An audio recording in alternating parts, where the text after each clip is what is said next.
This week's Parsha, Parshas Naso, contains the mitzvah of the Nazir. Nazir literally means crown or elect or separate or abstinence. Used in connection with Yosef Hatzadik, that he was the Nazir of his brothers. It's also used in connection with the tzitz, the forehead plate, the diadem, or the decoration that said sacred to Hashem on the in the garb of the high priest. Okay. It's the mitzvah itself is the meaning of it is not immediately apparent from the text of the Chumash. It involves abstaining from wine, letting a person's hair grow wild, and not coming in contact with dead. If someone, Chas v'shalom, loses a member of the family, they would not be permitted to carry the coffin or go to the cemetery to assist in the burial. Okay. It's similar to the mitzvahs of the high priest. It bears certain similarities, which I'll go into. It's also next to the parsha of the Sota. Sota is a woman who is suspected of committing adultery. It's sometimes it's a case where a husband simply is jealous. Sometimes it's a case where she really has committed adultery, but she simply hasn't been caught. The other one is that she's a coquette.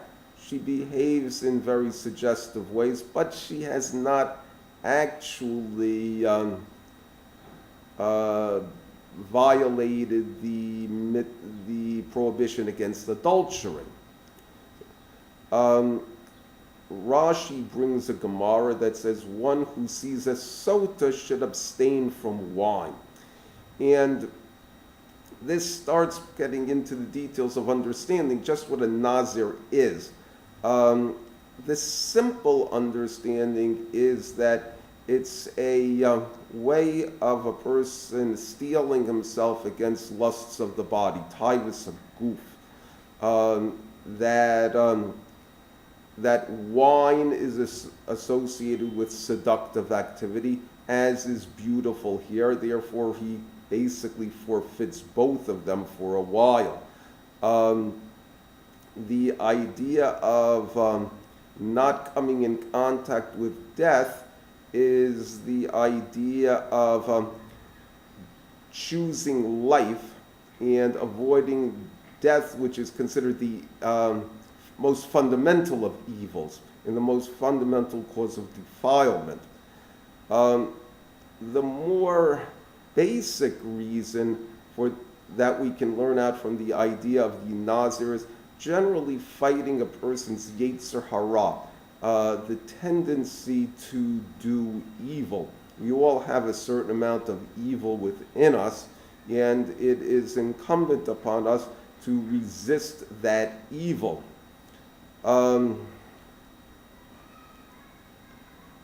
The idea of not having wine is also an aspect of sobriety. A Kohen cannot serve in the temple if he has drank wine or if he's even slightly inebriated. The idea being that a person has to have total sobriety to understand what is good and evil and what is defiled and what is pure, especially in situations that are very subtle. And this is also an idea of fighting the Yetzer Hara, or at least inciting a person's good nature to battle his evil nature. At the conclusion of the period of Nazir, the Nazir brings 2 lambs. One's a ola, burnt offering, which shows dedication. The other one's a chatas, that shows So basically an apology or a justification for his behavior. This is similar to the two lambs that are brought every day by the Kohanim as a daily offering. Concerning the daily offering, it says that it's the bread of Hashem, and that it creates a pleasing fragrance. Reich nichoach l'Hashem. The idea that seems to be intimated to us is that if a person fights his Yetzer Hara, that creates a pleasing fragrance to Hashem, and it's something that should be done on a daily basis. And indeed, this is God's bread. This is what keeps God going, so to speak, that a human being is trying to cleanse himself of what is evil within him. The next parsha after the Nazir is the blessing of the Kohanim. Yivarakaka Hashem v'yishmaraka Ya'ir Hashem panav v'lech v'yikunika Yisa Hashem panav v'lech v'yisem l'cha shalom. May God protect you and bless you. May He cause His face to shine upon you and give you peace. So we can learn, just like the Nazir was next to the Sota, we can learn something about what comes immediately after that, which implies that if a person fights his Yetzer Hara and even begins to weaken it, that Hashem will give him a blessing and protection, that He will shine upon His face upon him and give him peace.